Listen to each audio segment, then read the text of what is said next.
Assalamualaikum warahmatullahi wabarakatuh. Perkenalkan, nama saya Giska Pramudia Dipatra, mahasiswa Pendidikan Matematika Universitas Sultan Ageng Tirtayasa. Pada video kali ini, saya akan menjelaskan bagaimana cara menganalisis regresi linier atau regression linear pada aplikasi PSPP. Pertama, kita sudah membuka aplikasi PSPP. Dan di sini ada variabel satunya kalori dan variabel duanya berat badan. Nah, kasus yang saya angkat di sini adalah apakah ada pengaruh banyaknya kalori terhadap berat badan seseorang. Setelah itu kita masuk ke data view. Di sini ada data dari kalori dan data dari berat badan. Di mana yang pertama yaitu data pertama dengan kalori 2500 dan berat badannya 89 kg.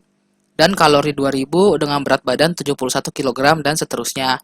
Kemudian dari data-data ini kita bisa tentukan analisis regresi linearnya dengan pertama kita klik analyze, kedua regression, ketiga linear. Nah, di sini untuk dependennya atau analisis terikatnya yaitu variabel Y yaitu berat badan dan independennya variabel bebas atau variabel X. Kemudian kita oke. Nah, kemudian di sini keluar output tabel dari aplikasi PSPP yang akan saya jelaskan pada file berikutnya. Nah, pada file ini saya akan menjelaskan sedikit tentang tabel output pada aplikasi PSPP. Yang pertama, analisis regresi linear atau dalam aplikasi PSPP disebut regression linear. Digunakan untuk mengukur besarnya pengaruh satu variabel bebas atau variabel X terhadap variabel terikat atau variabel Y. Contoh kasus yang saya gunakan dalam video ini adalah pengaruh banyaknya kalori terhadap berat badan seseorang. Nah, kemudian inilah tabel-tabel hasil analisis regresi linear dari aplikasi PSPP yang telah dianalisis tadi. Kemudian yang pertama itu kita harus membuat persamaan regresi linear terlebih dahulu. Yaitu secara umum persamaan regresi linear adalah Y sama dengan A plus BX. Sementara untuk mengetahui nilai koefisien, kita dapat mengacu dalam tabel koefisien. Yaitu nilai A didapat dari angka konstan dari unstandardized coefficient.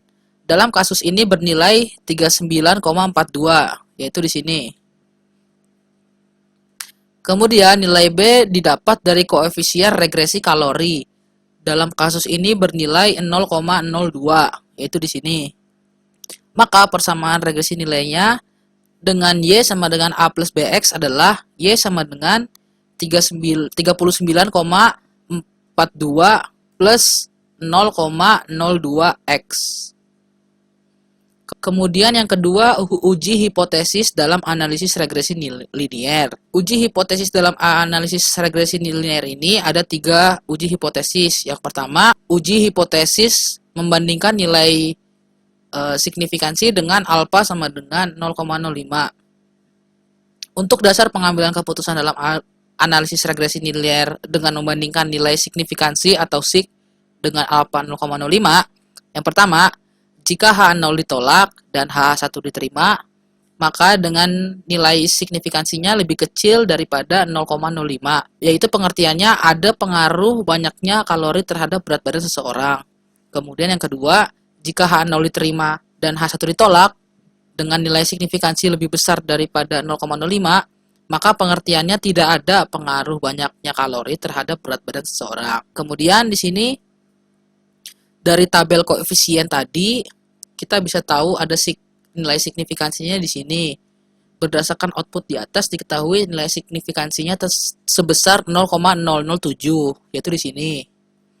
Di mana nilai 0,007 itu lebih kecil daripada 0,05, sehingga dapat disimpulkan ada pengaruh banyaknya kalori terhadap berat badan seseorang. Kemudian uji hipotesis kedua yaitu uji hipotesis membandingkan nilai T hitung dengan nilai T tabel. Untuk dasar pengambilan keputusan dalam analisis regresi linear dengan membandingkan nilai T hitung dengan nilai T tabel, yang pertama, jika nilai T hitung lebih besar daripada T tabel, maka ada pengaruh banyaknya kalori terhadap berat badan seseorang. Yang kedua, jika nilai T hitung lebih kecil daripada T-tabel, maka tidak ada pengaruh banyaknya kalori terhadap berat badan seseorang. Nah, dari sini dari tabel koefisien lagi, kita bisa tahu nilai T hitungnya, yaitu sebesar 3,59, yaitu di sini.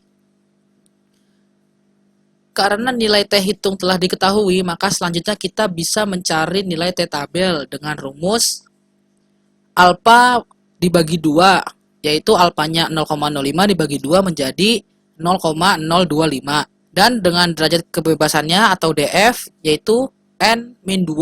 N-nya itu data yang kita pakai itu ada 10.